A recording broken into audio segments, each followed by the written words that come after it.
So there's something in Queeqeg's openness towards other interpretations of the sacred or other kind of modes of experiencing the sacred and reality that Melville finds attractive. And the fact that Queeqeg opens up as one of the most interesting and important characters, even though he then disappears, he ends up being really important at the end too, we'll see. But the fact that he's this important of a character and has that sort of openness to other religions, other interpretations of the sacred, that's what Melville finds attracted to him. But he's open to them while not being flaky. He's still committed to his own. But he's not committed to his own in a totalizing, closed-off, mono kind of way. So what's that stance towards religion? How do you do that balance? How do you have an openness towards the sacred while not being totalizing about it, while not being a monomaniac? That's one of the big questions of the whole book. And Queeqeg comes really close to doing it. And it looks like Ishmael all along has his own version of it as well. That's why, almost everything interesting about Ishmael can be understood in light of that problem.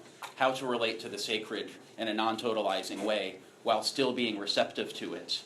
And while still being maximally receptive to the sources and experiences of the divine and of the sacred in human life.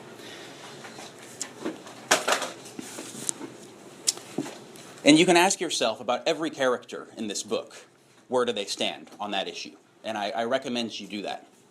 Take little notes about every character. The lecture that we have today is weird insofar as we're hovering above the plot.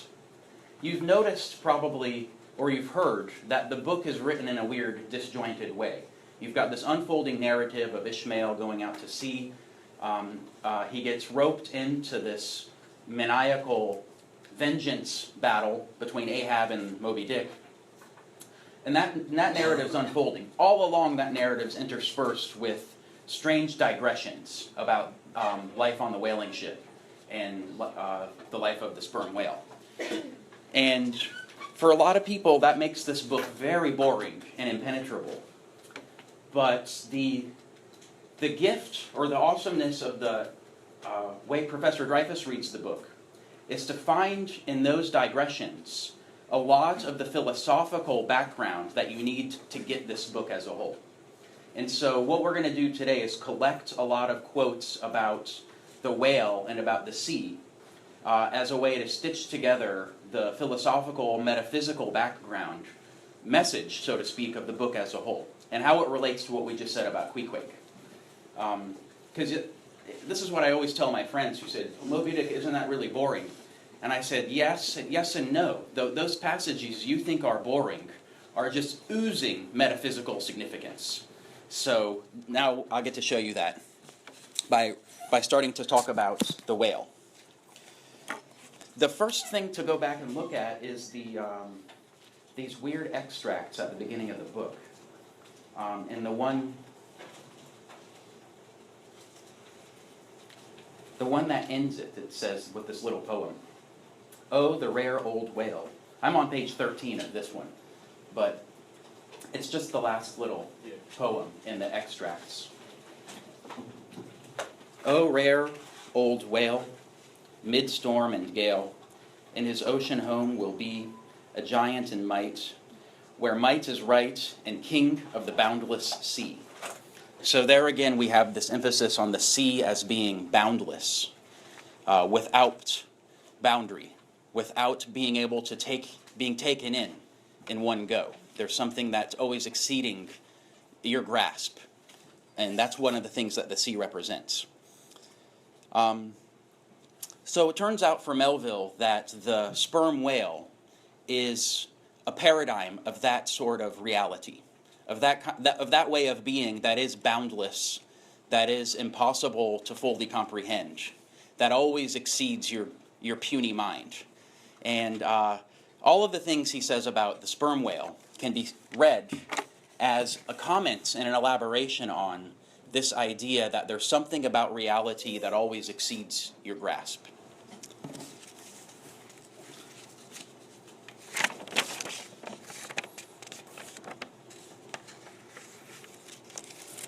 So we think, according to Melville, reality as a whole is boundless and inscrutable, and there's no way to get a full, complete interpretation of it.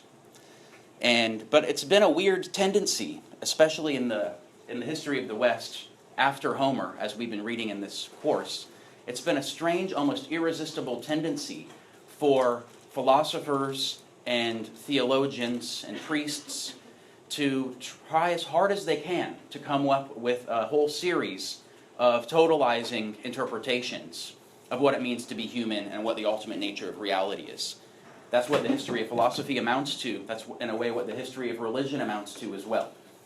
And Melville is writing in a time where he's saying, this doesn't work for us. We want to go back to a way of being open to reality that doesn't try to cram it all into one interpretation, one totalizing view. There's something to say also that it's not just religion and philosophy.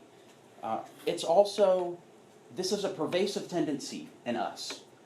It's also science. It's also economics. I'm channeling Nietzsche here a little bit, but Melville anticipates so much of Nietzsche, and the way that he has a negative attitude towards science throughout the book confirms a lot of what I'm going to say.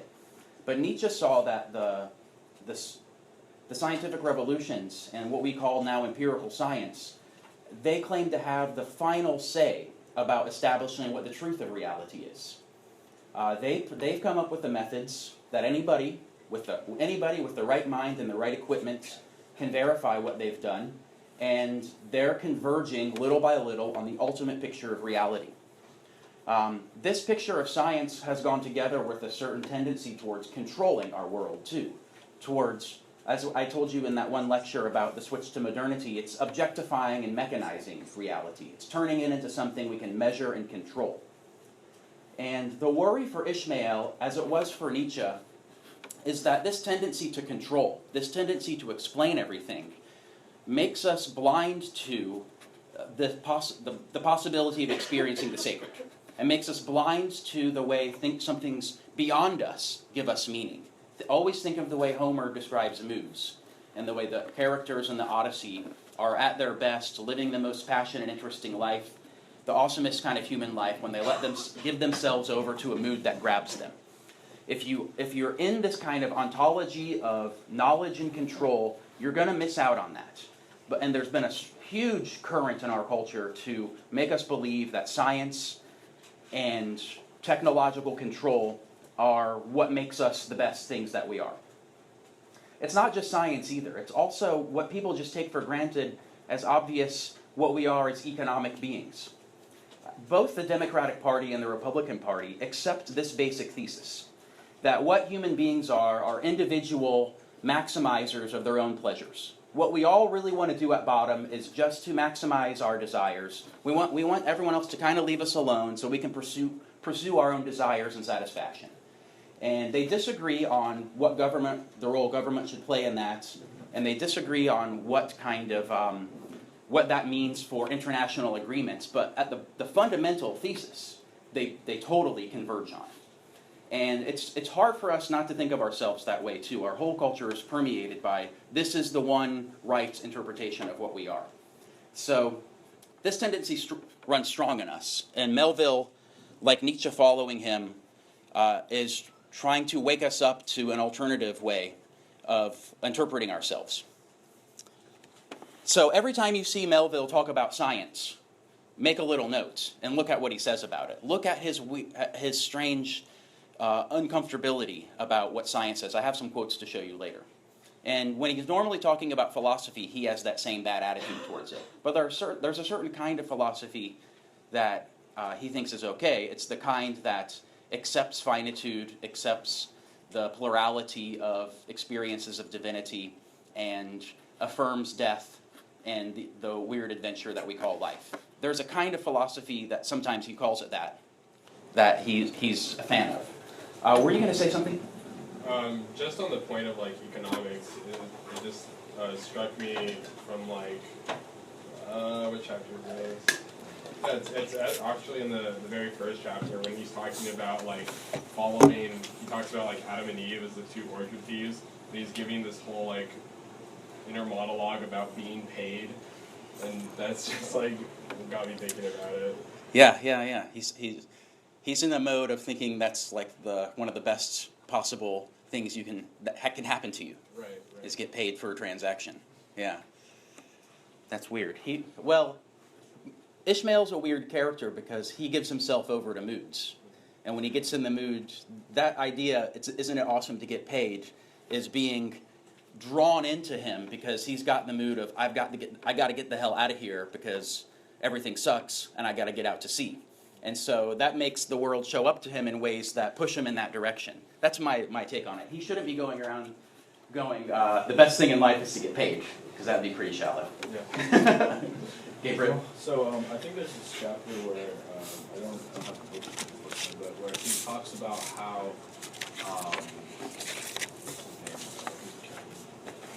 Ahab is tries to map out the sea in a way that is trying to figure out where exactly the whale is going to be, and he has these very particular maps, and he tries to keep track of all this data. And if we're running on that interpretation that trying to control the world around him is bad, then Ahab seems to be like a paradigm example of someone who's trying to control all the things around them. Exactly. Yeah, he represents, according to the Professor Dreyfus interpretation, he represents the radical expression of the tendency in the West towards monotheism, totalizing interpretations, and control. And Melville's attitude towards that interpretation of human reality, you can read off the way he describes Ahab and what happens to Ahab throughout the book. But you're absolutely right to pick up that. The next thing I want to do is talk more about the whale, just at a level of generality. What's so weird about the white whale?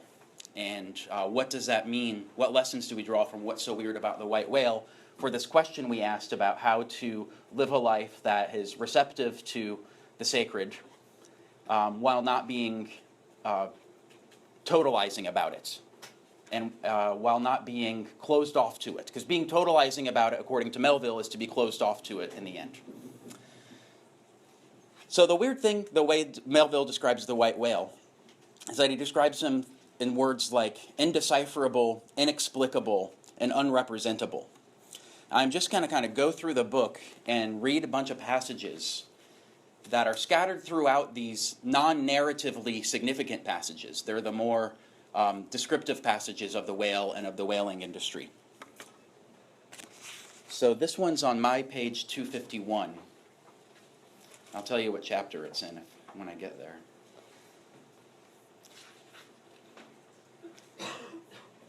This is in the chapter called The Blanket. The blanket is his weird way of talking about the skin of the whale. So this whole chapter is about the skin of the whale. He's asking, what is the skin of the whale? Is it that weird film that kind of falls right off when you touch it? Is it the blubber? That doesn't seem right. Is it this other layer that's between that one weird film and the blubber?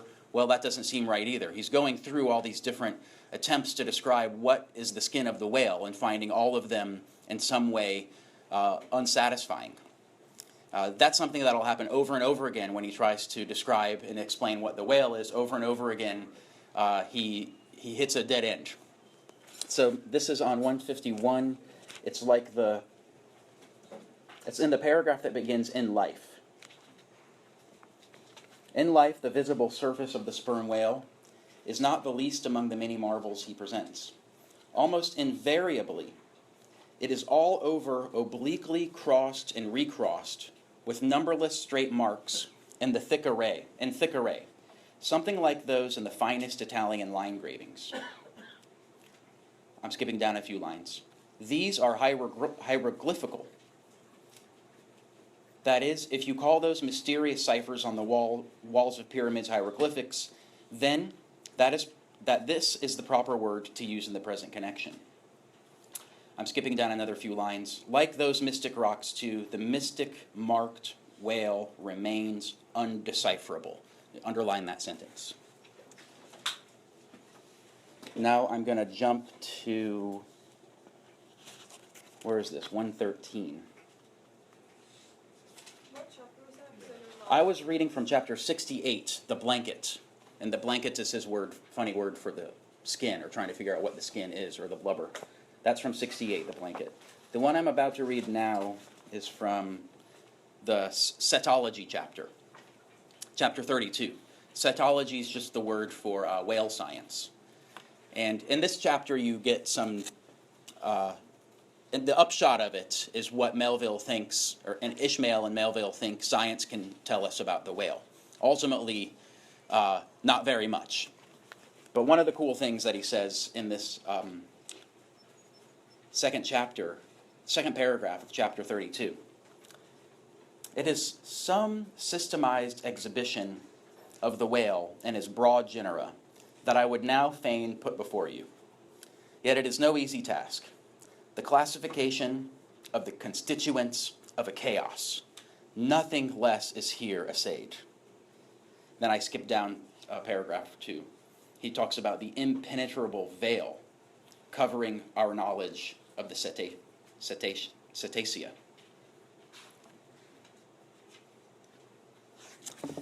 Then that chapter's a long chapter, and it's funny that it's one of the longest chapters because it's the kind of pseudo-scientific chapter that tries to go into this exhaustive taxonomy of different kinds of whales. And he's all along making arbitrary, more or less arbitrary distinctions in the way he's setting it up. And it's his way of mocking empirical generalization and what science can show about the whale. And at the last paragraph of this chapter is amazing because it gives you a reference to the book as a whole.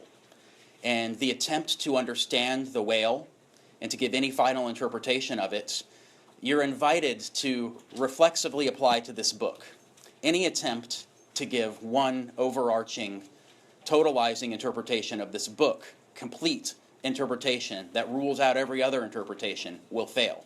That being said, we invite you to give your own interpretations that either contradict this one or point out a hole in it or elaborate on it. That's your job as readers of a book as crazy as this, especially when Melville himself is kind of telling you to do it.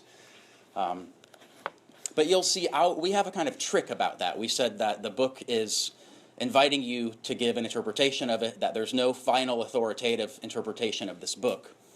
But there's a trick about there that is something like this. Whatever interpretation of the book allows for the most other competing interpretations of the book to also have some validity and be convincing in their own way, that would be the best interpretation of this book. It's just like the stance towards the sacred in a weird way. Whatever stance towards the sacred enables you to have meaning and provisional grounding in your life while keeping you open to the competing, conflicting interpretations that are available to you, that's your task in living a human life. So it's weirdly mirrored in the way the book invites you to read it. Now read the last paragraph of chapter 32. It was stated at the outset that this system would not be here and at once perfected. You cannot but plainly see that I have kept my word. In other words, I have not perfected my scientific system. You can't. But now I leave my cetological system standing thus unfinished, even as the great cathedral of Cologne was left, with the crane still standing above the uncompleted tower. For small erections may be finished by their first architects. Grand ones, true ones, ever leave the copstone to posterity. God keep me from ever completing anything. This whole book is but a draught, nay, but the draught of a draught. Oh, time, strength, cash, and patience. What a crazy paragraph, but what I wanted to say is what that tells you is he thinks science can never fully explain the whale. He just gave you a sort of mocking attempt to do that. And then he says, nothing ever will be complete. God keep me from completing anything. This book is like that too. So everything that is fundamentally incomplete demands interpretation from you, demands you to take a stand on what it means. That's what's going on here too. That's one of the reasons why this book is so fragmentary. Your life is the same way. Fragmentary, uncertain, unpredictable, full of despair, incomplete. Demands you to take an interpretation of it. So the next thing, I'm jumping around like crazy. The next one's way back on 363, but I might change my mind. Oh yeah, this one's pretty good. This is chapter 103, called The Measurement of the Whale Skeleton. Again, a kind of pseudo-scientific chapter. On the Dover edition, it's page 363. In chapter 103, it's about, 6 paragraphs in. A small paragraph that says, "How vain and foolish," it begins. "How vain and foolish, then, thought I, for a timid, untraveled man to try to comprehend aright this wondrous whale, by merely poring over his dead, attenuated skeleton, stretched in this peaceful wood." So this chapter has been describing, in some detail, the skeletal structure of the whale. As, is this a way you're going to get to understand what the whale's all about by examining its skeleton? So he says, "The timid, untraveled man is vain and foolish to try to comprehend the wondrous whale by merely poring over his dead, attenuated skeleton, stretched in this peaceful wood. No, only in the heart of quickest perils, only within the eddying of his angry flukes, and only on the profound, unbounded sea, can the fully invested whale be truly and livingly found out." So that's saying you can't take a detached, objective, calm, outside perspective on what the whale is and get at it. The only way to come up with an interpretation of the whale that can hold any water, to make a dumb pun, is to go out on the water and attack it, go on an adventure against it, engage with it in some way that's full of peril and uncertainty, and therefore will never be complete. Let's see, now I'm jumping to 219, which is in the chapter on, that's another long one.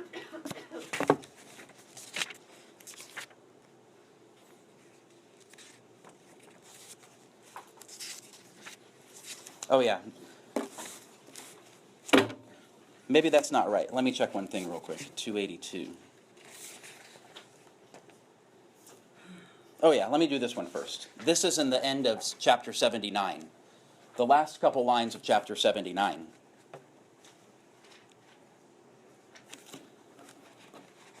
I don't know who this guy is. Champollion? Champollion deciphered the wrinkled granite hieroglyphics. But there's no Champollion to decipher the Egypt of every man's and every being's face. Physiognomy, like every other human science, is but a passing fable. That's the line you should underline. Physiognomy, like every other human science, is but a passing fable. If then Sir William Jones, who read in 30 languages, could not read the simplest peasant's face and its profounder and more subtle meanings, how many unlettered Ishmael hope to read the awful Chaldee of the storm whale's brow? I put that brow before you, read it if you can. He's talking about the face and the head of the whale. We're coming back to that later. I put that brow before you, read it if you can. No science is going to help you. Okay, now let's see, there's two more things on this general leg that we've been on about talking about the whale as indecipherable and unknowable and inexplicable. Another way to put that is to say that it's unrepresentable. One of the things that mathematics and science and technology try to do is represent things. The way we think of ourselves as subjects in our times is to think that we have representations going on in our minds. That's how cognitive scientists talk about that. Go take a course in the cognitive science class. They're talking about representing the world. We've got representations going on in our mind, models of what's going on in reality. And according to Ishmael and Melville, you cannot model or represent what the whale is. Another way to say that, too, is that you cannot give any final illustration of it that will depict it with total clarity, that will depict it in its totality. You cannot model this thing no matter how good your 3D modeling program is. And Melville's time, they didn't have 3D modeling, but they did have painters still. So he's talking about painting. You remember in the first lecture on Moby Dick, we talked about the weird painting that he encountered in the Spouter Inn. And he gave all these funny interpretations of it, and finally gave his own quote-unquote theory that it was a whale. And now we see what he says later. He's got a couple of funny chapters on the monstrous pictures of whales. This is on chapter 55. And I'm just on my page. In Dover, it's page 219 at the bottom. And then for those of you using random editions, it's the paragraph, about 3 paragraphs from the end of the chapter, that begins with, "But these manifold mistakes." But these manifold mistakes in depicting the whale are not so very surprising at all. Consider, most scientific drawings have been taken from the stranded fish. And these are about as correct as a drawing of a wrecked ship with broken back.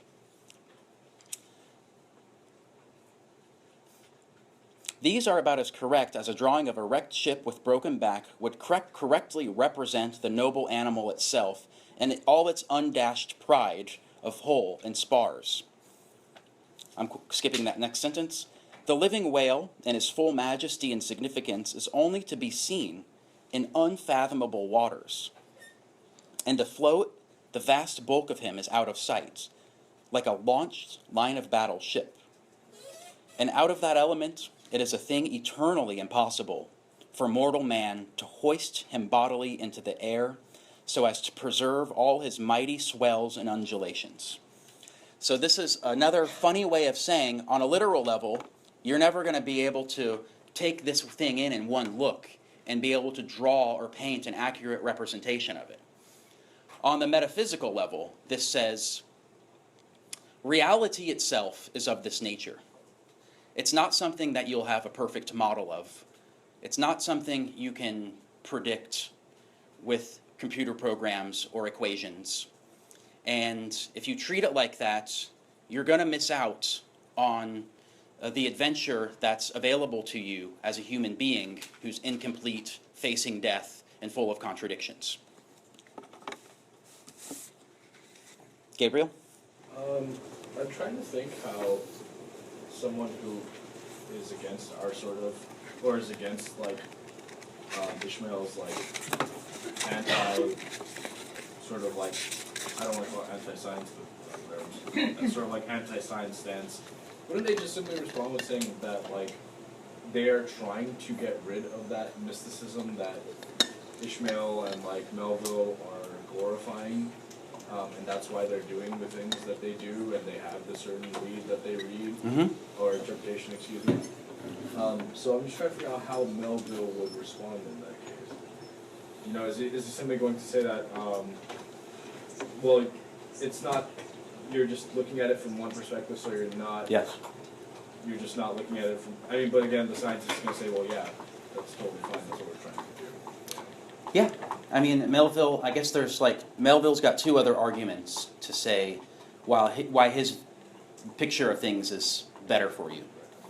And they're not arguments in the sense that they're going to convince any rational person.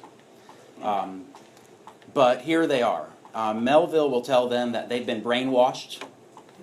I don't recommend you going to the physics department and telling people this, but this is what Melville and Nietzsche, Heidegger, people like that would say, that they've been brainwashed by the history of philosophy and theology in the West, and that they've taken over the idea from religion, Christianity in this case, that there's one ultimate eternal truth.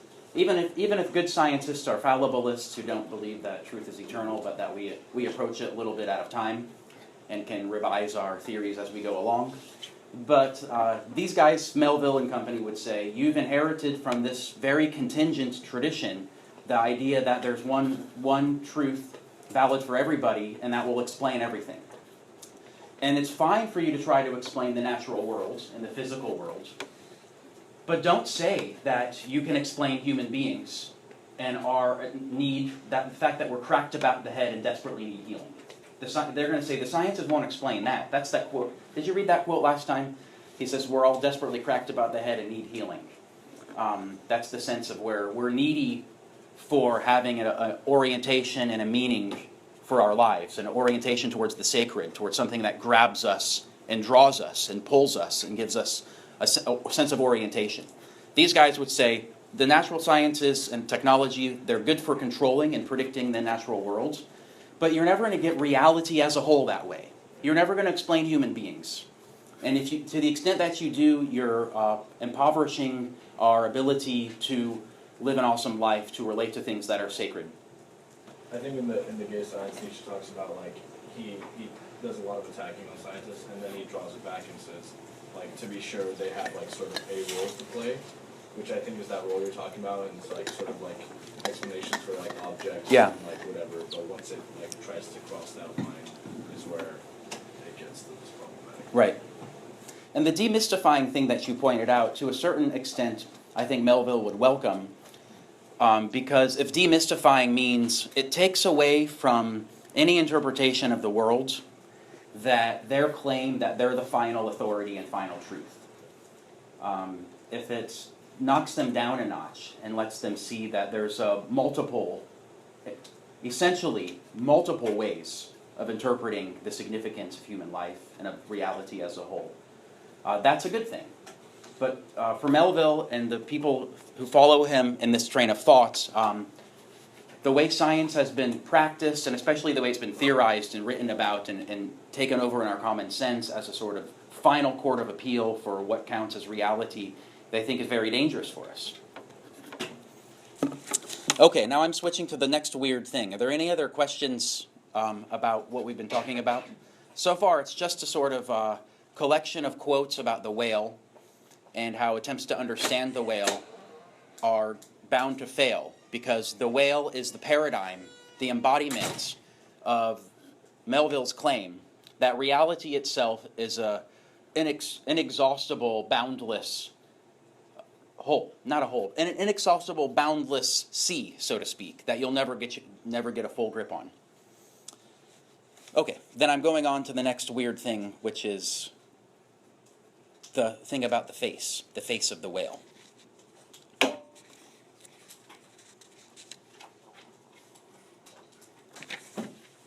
This is at the very last paragraph of chapter 86. I don't know what it's called. I think it's the chapter about the tail. Yeah, the chapter about the tail. The very last paragraph of chapter 86 on the tail, I'm going to read around in it a little bit. It says, the more I consider this mighty tail, the more do I deplore my inability to express it. At times there are gestures in it, which though they would well grace the hand of a man, remain wholly inexplicable. There's his line again. In an extensive herd so remarkable, occasionally are there mystic gestures, and I have heard hunters who have declared them akin to Freemason signs and symbols. He's talking about the markings in the tail. Sorry, what page was that? I'm on page 306 in the Dover edition. It's the last paragraph of chapter 86, but page 306 in Dover. And he's talking about the tail and its weird markings.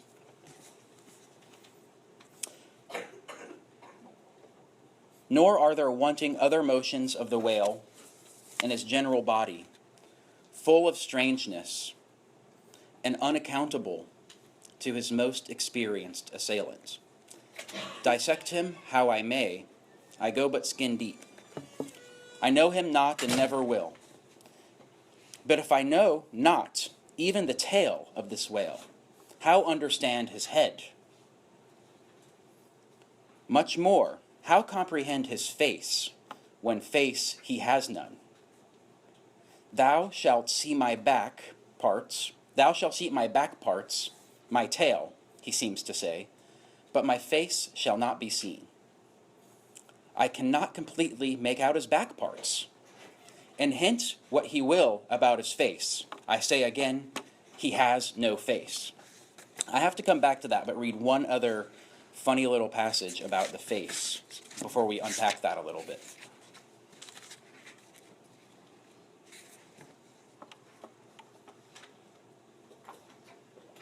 I'm on page 281 in Dover.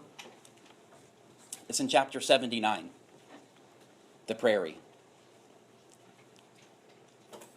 It's in the 4th paragraph, the bottom of the 4th paragraph. The paragraph begins, "In thought, a fine human brow." And so he's talking about the head in the face of the whale. I'm like about halfway through that one paragraph. "In the great sperm whale, his high and mighty godlike dignity inherent in the brow is so immensely amplified that gazing on it in that full front view, you feel the deity and the dread powers more forcibly than in beholding any other object in living nature. For you see no one point precisely. Not one distinct feature is revealed. No nose, no eyes, ears, or mouth, no face. He has none. Proper. Nothing but that one broad firmament of a forehead pleated with riddles, dumbly lowering with the doom of boats and ships and men." So on the one hand, he's giving a real description of the head of the whale. It's got this strange layout. Tiny eyes with almost imperceptible ears, way at the back of the head, after the jaw comes together. And when you're looking straight at this thing, even if you're looking obliquely at the thing, and you're trying to make out a face, you just can't make out a face. And it has this uncanny weirdness about it. That's on a straight physiological description. So we ask then, what's the metaphysical significance of the inability to make out a face in the whale? That's what you have to ask yourself when you go back to that funny passage that I read from the end of page 80, the end of chapter 86 on page 306. I just read the last couple lines again. "Dissect him how I may, I go but skin deep. I know him not and never will. But if I know not even the tail of this whale, how understand his head? Much more comprehend his face, when face he has none. Thou shalt see my back parts, my tail, he seems to say, but my face shall not be seen. But I cannot completely make out his back parts, and hint what he will about his face, I say again, he has no face." Does that sound familiar to anybody? I mean, who else says, "I have a face, but you can't see it"? Oh, well, I wasn't thinking that, but other people who immediately preceded you, that's interesting to think about. The other people who muttered God. Somebody muttered God, okay. Where do you hear about God having no face and not being able to look at it? I mean, I used to go to church all the time back then, and that's what people used to say. Okay. And you can't see his face because it's not made. Yeah. Okay. Yeah. It's a tradition in the Judeo-Christian religion. Winton, were you going to add something to it? Yeah, it comes specifically from like the Hebrew Right. sect of Judeo-Christianity, in that like they wouldn't even like they have like the word for God like Yahweh, and you weren't even Right. allowed to utter the word. Like no representations were like allowed at all. Right. Any form of idolatry was like the absolute like worst thing you could attempt to do. And so like Right. it comes from like that history. Because any attempt to represent God is bound to fall short of his perfection. This is one way of reading it, the way theologians read it. And so other religions say you're not supposed to write the word of God to or try to depict him. And that has to do with the fact that there's something so overwhelmingly perfect and beyond our grasp that our attempt to put it in our categories and our puny minds and representations is bound to fail. So Melville's definitely drawing on that tradition and comparing the whale to this. But we can't push it too far, because Melville's not simply he's not simply saying the whale is the supreme being. He's got something way weirder for us than that. But he's purposefully making us think about that tradition. Don't look at my face. Let me read you from the passage from Exodus. Exodus 33. Moses said, "I pray thee, show me thy glory." But God said, "You cannot see my face, for man shall not see me and live." And the Lord said, "Behold, I will cover you with my hand until I have passed by." Then I will take away my hand, and you shall see my back, but my face shall not be seen. And here's Melville's funny version of it. Thou shalt see my back parts, my tail, he seems to say, but my face shall not be seen. Now, quips back Ishmael, I cannot completely make out his back parts, and hint what he will about his face, I say again, he has no face.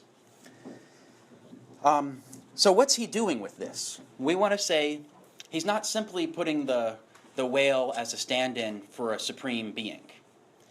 It's not that the whale is God in any traditional sense, but the whale does represent something like what traditional religions have called God, on Melville's view. Yeah, Gabriel? There, it just happened to page. It was on like 179 when Ahab's like fighting with, oh, well, at least in this book, when Ahab's fighting with the Starbuck. And Starbuck is like, what do you mean? Are you crazy? We're just going to go after this like damn whale. That's all that's going on. And Ahab responds, he goes, hark ye yet again, the little lower layer, all visible objects, man, are but as pasteboard masks. But in each event in the living act, the undoubted deed, there's some unknown but still reasoning thing, puts forth the moldings of its features from behind the unreasoning mask. If man will strike through the mask. And, like, nice. That's like part of the reason why he's like trying to get to Moby Dick. What chapter is that from? Yeah, I read that and I was like, holy shit. The quarter deck, chapter 36. All right, yeah, chapter 36. We have to add that to our list of passages to read here, because that confirms, when we come back to Ahab, we'll spend some time on Ahab. This confirms for us that Ahab is possessed, maniacally possessed, and the last representative of the monotheistic tradition in the West, who thinks that behind it all, there's some ultimate explanation that he has to figure out. And that explanation is typically hidden from us because we've got puny minds and we've been created with weakness, but he's determined to strike through the mask and penetrate into the ultimate reality anyway. The trick here is that he buys into this traditional view that beneath the surface of reality, there is an ultimate source of everything. There's one ultimate explanation. Call him God, for example. We're not able to see it. We can't see its face. We can see reflections of it, manifestations of it. And the traditions of religion, science, and philosophy have been trying in each of their various ways to break through the mere appearances and to comprehend the ultimate reality behind them. That's the traditional way of looking at this. But Melville is doing something way weirder. And this is the transition now to the final part of this lecture, which is about the whiteness of the whale. Melville's doing something weirder. He doesn't say that the whale represents the ultimate explanation of things, but that the whale represents that there is no ultimate explanation of things. And there's no deeper truth behind appearances. There simply is a proliferation, a vast proliferation of possible interpretations of reality. And that's why he says there's no single face to make out that's going to make some suddenly everything click into place and make sense in a cosmic way. It's not going to happen. The whiteness of the whale itself represents that there is no such ultimate explanation. And so his joke, quoting that Exodus passage, is mocking it in a way, but at the same time referring to it and drawing on it. Winton? I think what's also interesting too is that, like, in the excerpt from Exodus, God is quoted as saying, like, "You will see my back, but you won't see my face," right? And then in Melville's rendition, he's like, like, I'm trying so hard to get to know just the tail and like these weird gestures and motions in the tail, and I can't even get that. So can't even see the tail. Can't even see the back. So nothing ever gives you that preliminary grasp on things. Nothing gives you the one guiding clue, like Beatrice gave Dante, for example, that will lead you to the ultimate explanation of things. Indefiniteness is all there is as a principle of reality, if you're looking for one. Joe? I was wondering whether we've seen it elsewhere as well, actually, this I've got a face, but you can't see it. Blue Velvet, but that's something totally different. Anyone knows what I'm talking about? But I'd like to. Yes, but, no, I was with Aeschylus actually, with Zeus. Huh. So we both, because we have that kind of dual role for Zeus, that he's both a pantheon god and we were saying, you know, he's more than that, he's like the understanding of being. So it's sort of like he's keying into something there. Yeah. As a pantheon god, he's got a face. Nice. But as the understanding of being, we're not going to see it because the understanding of being is like all pervasive, it's holistic, never like totally understand it, it's transparent to us, we live in it. But it's not, it strikes me like it's not the same thing going on as with Melville. Because that would be to say, we can explain our situation, this is that we just need to understand our understanding of being. Yeah. Whereas Melville's sort of going a step further and sort of saying, there's indeterminacy. Okay, so we can have an understanding of being, but there's an indeterminacy beyond that in a way. And so the understanding of being itself is a groundless ground. Yes. And in the Melville view, also, I would add that groundless ground is this whatever is like the sea, you know, whatever it is, reality that makes available a multiplicity of interpretations of it, something like that.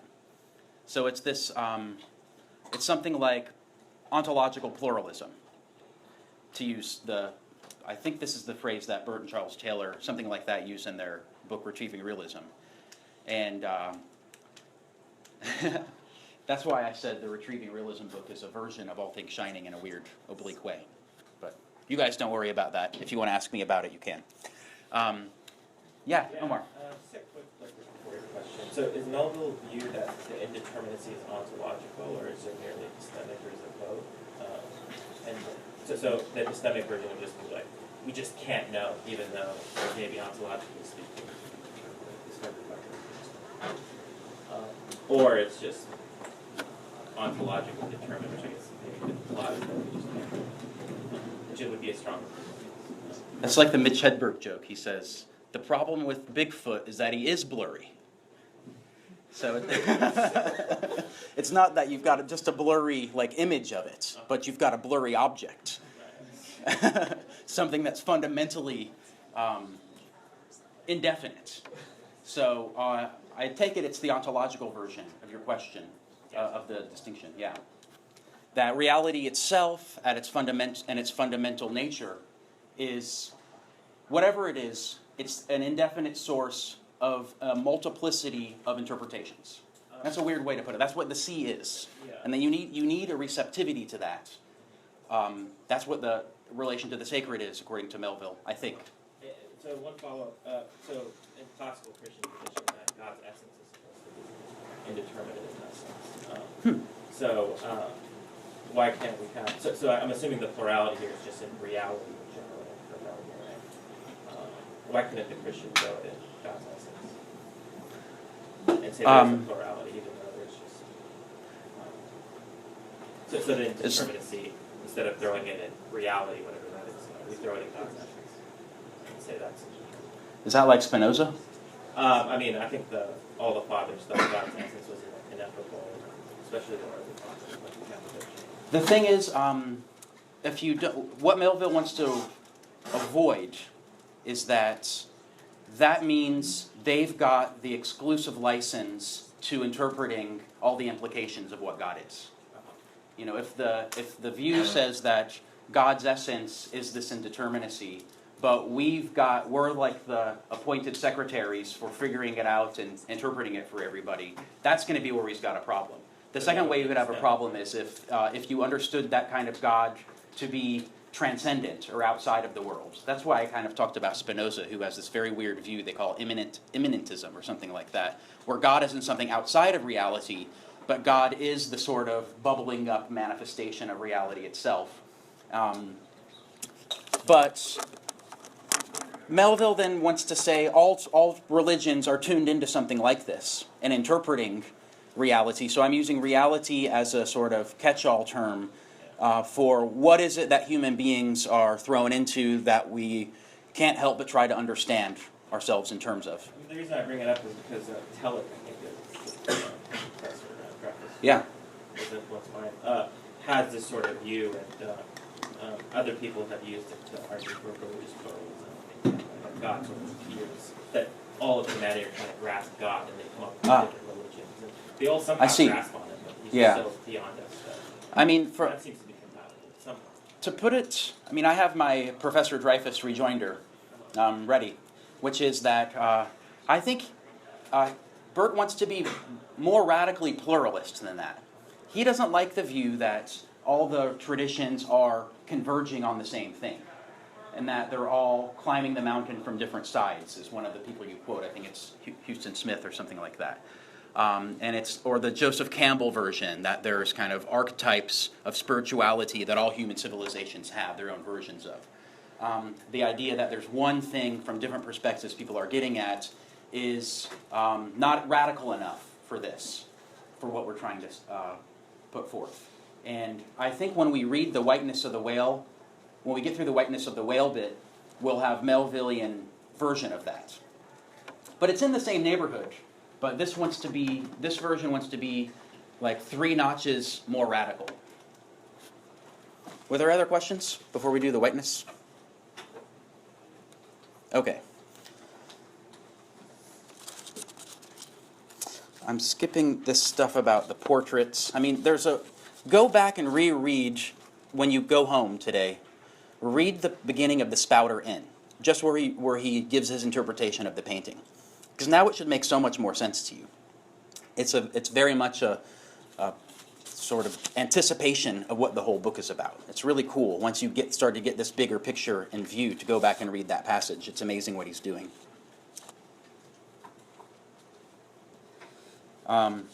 So it's a sort of radical pluralism. A multiplicity of interpretations is all that there is. They're not, and now I have to kind of correct my way of talking about it given Omar's question.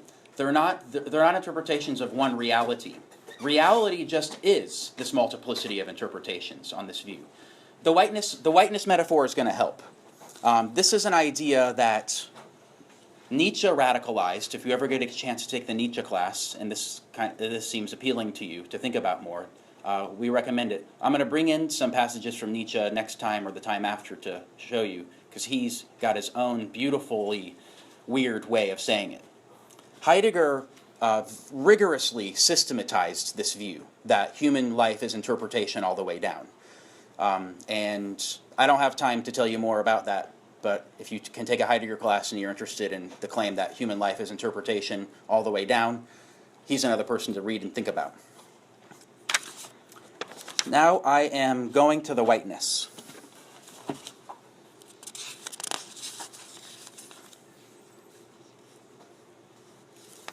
It's chapter 42.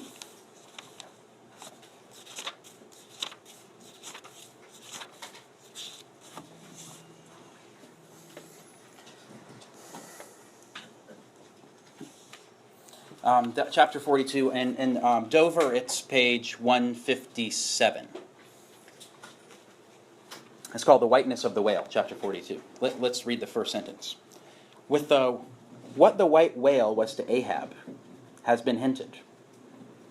We haven't talked about that yet. We'll talk about it next time. What the white whale was to Ahab has been hinted. What, at times, he was to me, as yet remains unsaid.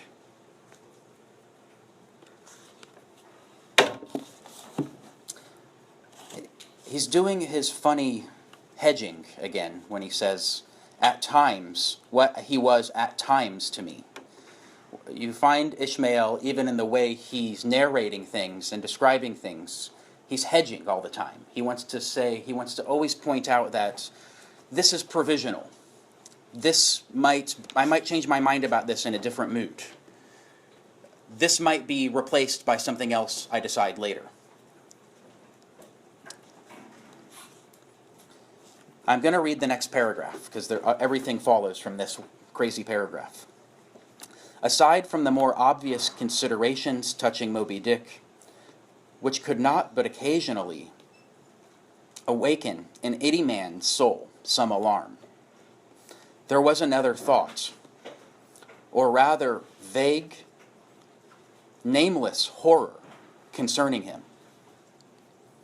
which at times, by its intensity, completely overpowered all the rest. Yet so mystical and well nigh ineffable was it, that I almost despair of putting it in comprehensible form. It was the whiteness of the whale that above all things appalled me. But how can I hope to explain myself here?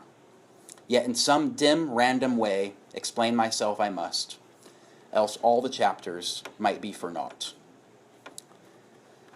So, what is it about the whiteness of the whale that he finds horrifying, or ineffable, or appalling?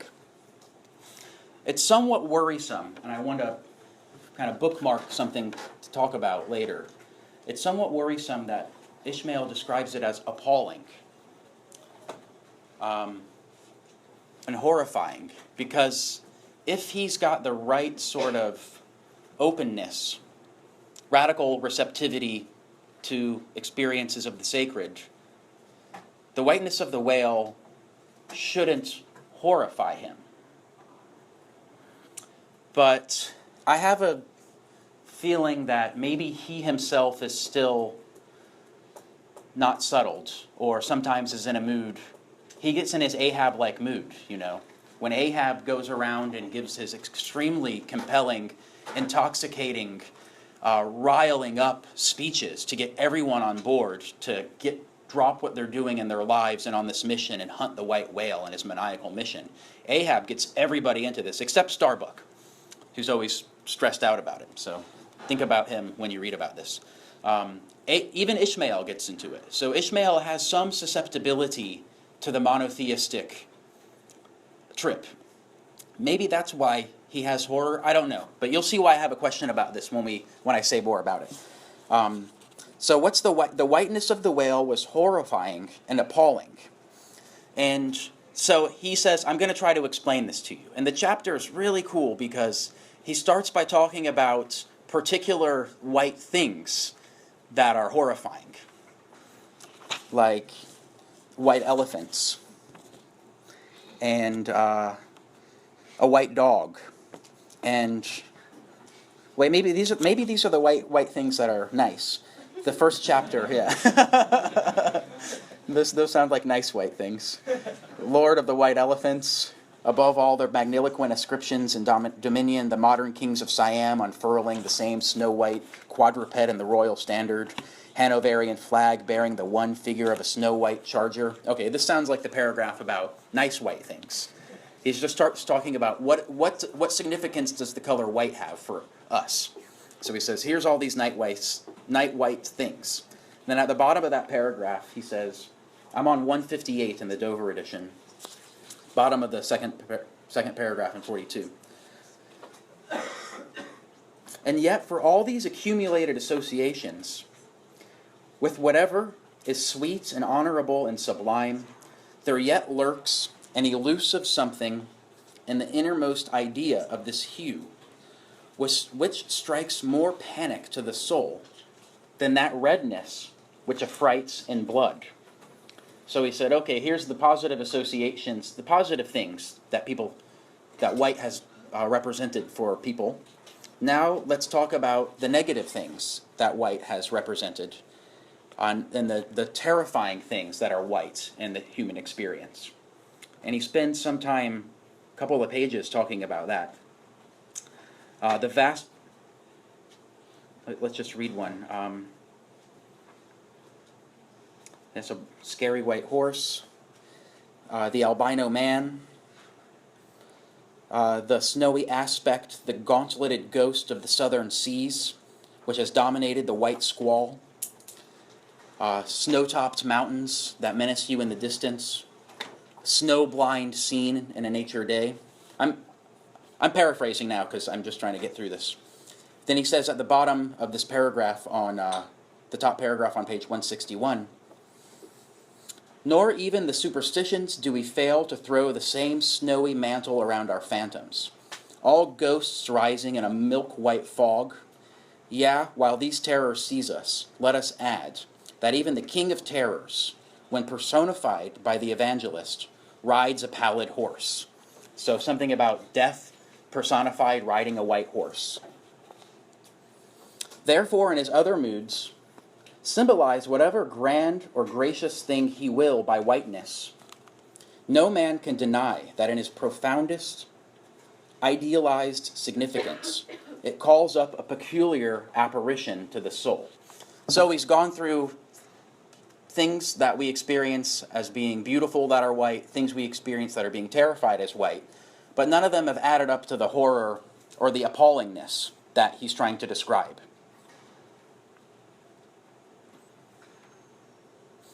I'm still on page 161, kind of in the middle of the chapter here. But though without dissent this point be fixed, how is mortal man to account for it? To analyze it would seem impossible. So he still hasn't added up by this way of proceeding. He hasn't got up to the nameless horror he's trying to get to. He keeps trying. I'm skipping now a couple of pages.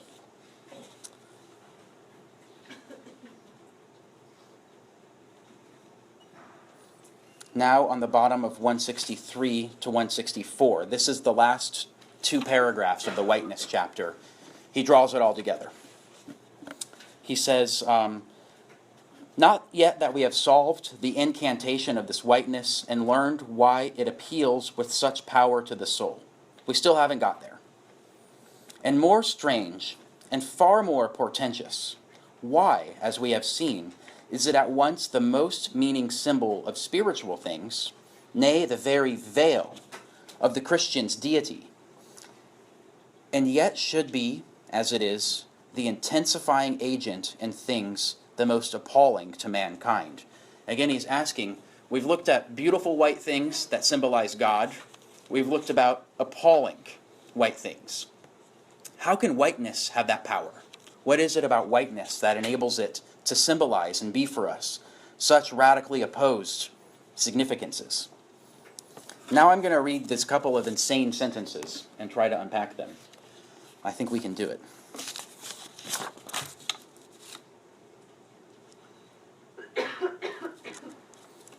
He starts asking questions. This is the last paragraph. Is it by its indefiniteness? Again, indefiniteness. That's one of our code words for what the sea and Ishmael's sense of what reality is all about comes up. Is it that by its indefiniteness, it shows forth the heartless voids and the immensities of the universe, and thus stabs us from behind with the thought of annihilation, while beholding the white depths of the Milky Way? So this is getting closer. He says, you also see whiteness when you look out through a telescope or on a clear night. You see the whiteness of the Milky Way and this indefinite, unfathomable space. And it's freaky to think about how puny and tiny you are in this vast, indefinite void. He says it stabs us from behind with the thought of annihilation. Is it that kind of indefiniteness? Or is it that as an essence, whiteness is not so much a color as the visible absence of color? And that at the same time, the concrete of all colors. Now he's making this weird move again. Whiteness has these contradictory properties. It signifies beautiful things and appalling things. It brings us on thoughts of annihilation and thoughts of salvation. And now he adds another list of this weird property, ability it has to sustain these different interpretations. Whiteness is not so much a color as the visible absence of color, and at the same time the concrete of all colors. Like if you break open, shine a white light through a prism, it breaks apart into the whole spectrum of colors. So that's when he says whiteness, white lights, through which we visibly encounter the things around us. That's why he says it's the absence of all color. It's what enables us to see other colors, because the white light pervading this room enables us to see. So it's the absence of color. At the same time, it's the concrete of all colors, because it has interspersed. If you break it into a prism, all the colors are contained therein. is it for these reasons that there is such a dumb blankness full of meaning? That's the line you got to. That's the phrase you got to underline. A dumb blankness full of meaning. In a wide landscape of snows, a colorless all color of atheism, from which we shrink. So is that it?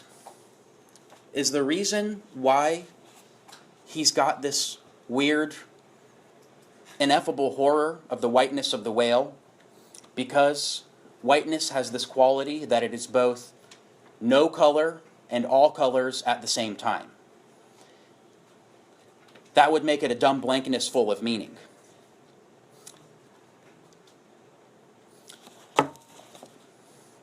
So now you got to make the metaphorical, metaphysical move. We've talked about whiteness as a color in a physical sense. We know that white light breaks into a spectrum of multiple colors. We know that white light has to be invisible to us, has to be in the background so that whatever we actually pay attention to, so that we can see the color of the things around us, the blue-purple of that chair, the black of the umbrella, the colors around us we can see because the white light in the room is no color. So whiteness has these physical properties. Well, what does that mean metaphysically? Gabriel? So I really like this. If we need the light to see things, right? Sort of like in the way that I think we need to have some sort of understanding of being. But that doesn't necessarily give value to those things. And I think what he's trying to say is that like it's in that weird place where you absolutely need it, but it's not doing what you want it to do, which is to give this like totalizing picture, I think. Good. So let me stop you because you already made an important move I have to like underline. He compared the light to what we've been calling an understanding of being in previous lectures, where, remember, by understanding of being we mean essentially an interpretation of reality, a more or less unified, historically transmitted interpretation of reality. We've been investigating them all throughout the course. So can the lightness that enables reality to show up, can that be a metaphor for that kind of thing? The way that the world means things to us, a meaning for the world. That's the first move to make. Sarah?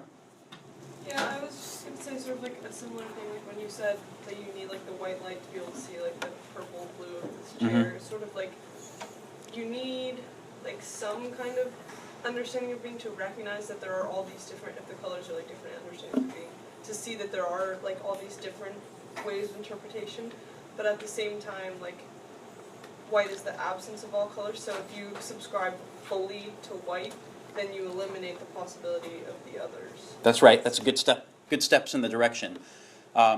So look at the spectrum. We only see white. I mean, white is the color that withdraws so that we have a coherent experience of other colors, of reality around us. You want to add something? What's your name again? My name's Lynn. Lynn. I just have a question.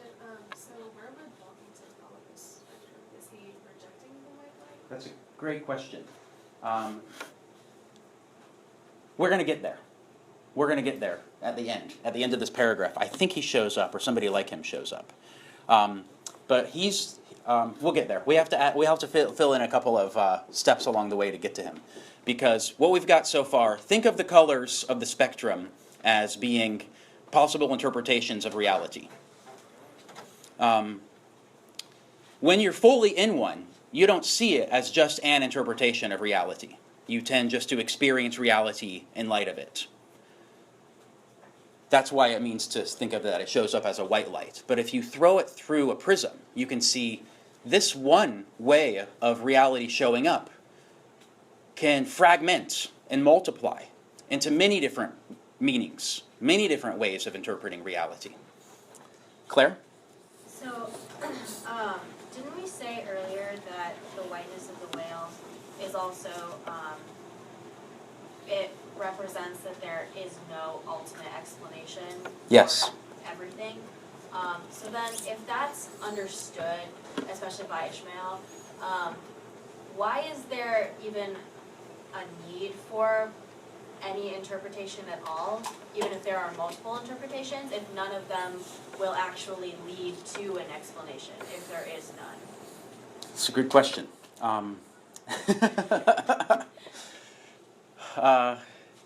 Because there's two ways to answer it. We can't help it in a way that we're built this way, kind of, as the way, the kind of beings that we are. We are built this way to ask the question of the meaning of being, the meaning of things. That's the kind of beings that we are. So why bother? Well, we have to.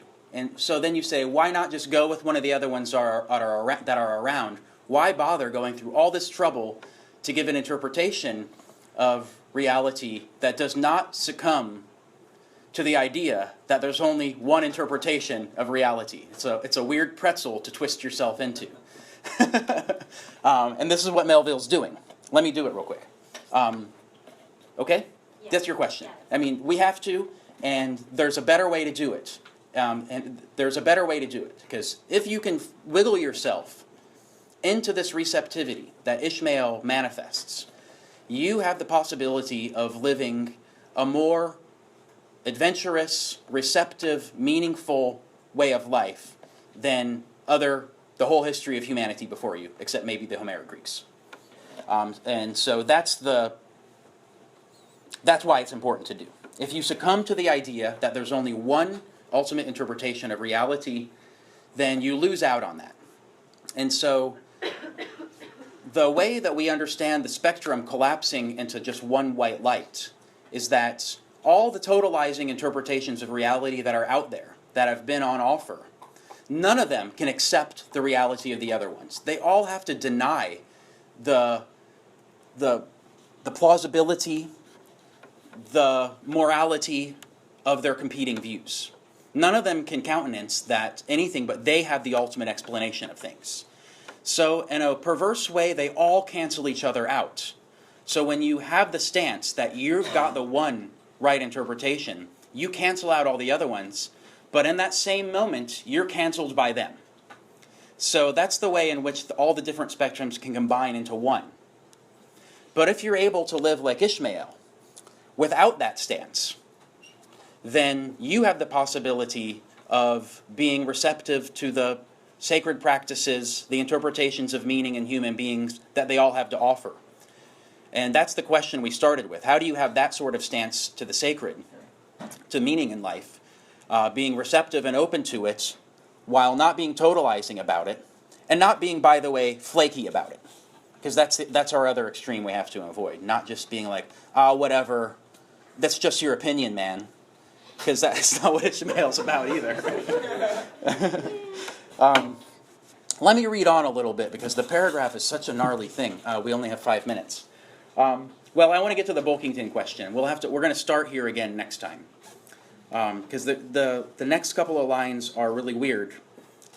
Because he then goes back. He's sticking in this naturalistic register. He says colors aren't actually in the world. By Melville's time, physics had shown that color is a wavelength. Red is 600 nanometers. It's not your experience of this eraser. This eraser, whatever that color is, it's sending a wavelength to your brain. The color's not out there. It's what philosophers call a secondary property. The world itself is colorless. We experience colors because of the way we're built. And he says his own version of that about natural philosophers realize that all these colors, I can't read it because it's too weird, and we only have 3 minutes, that are not actually inherent in substances, but laid out on from without. The world itself has no color. We bring the color to it in our interpretations of it.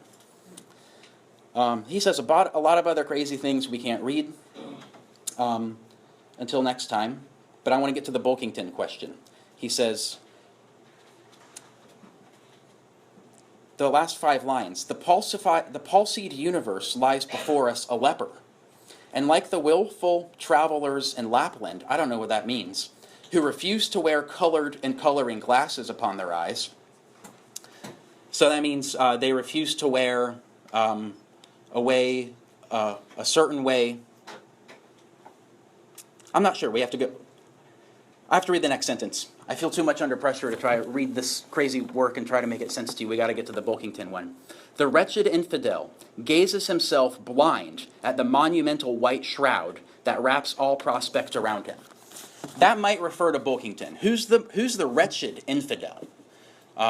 Wretched infidel that gazes himself blind at the monumental white shroud. So it's something like, who is it that looks at the whiteness of reality with a total contempt?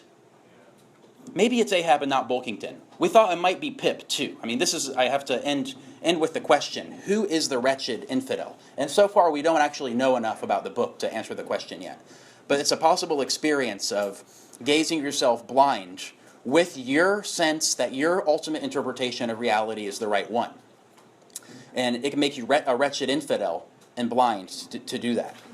Could be Bulkington. Could be Ahab. So just to sum up, yeah, Joe. Sorry. Just a suggestion actually to tie together Claire's question and this question about Bulkington. If understanding of being is like this ontological conception that, according to understanding of being, that's a claim about what we are. So in an ontological sense, it's what we are. But then if we sort of acknowledge... You've got a minute, Joe. Sure, okay. And then if we acknowledge that everything's indeterminate, there's no ultimate meaning, so you go, why have an understanding of being at all? So you reject it, so that you stare the whiteness in its face. You're like Bulkington, yeah. You're in the winds of the infinite and all the rest of it. But then you have no being. You're not a being. You can't live like that. There is no life, being, without having an understanding, which circles back to your point that we're essentially a problem to ourselves. Yes. We have this need, we're cracked over the head and saving. That's our conditions. We've got to have an understanding, otherwise we don't have being. So hence we end up, it's not Bulkington and all these others, it's not sustainable way to do. Thank you. Joe has the last word. Keep reading. Just keep reading. We're going to spend another bit of time doing these metaphysical issues, but we're going to do some plot stuff next time too.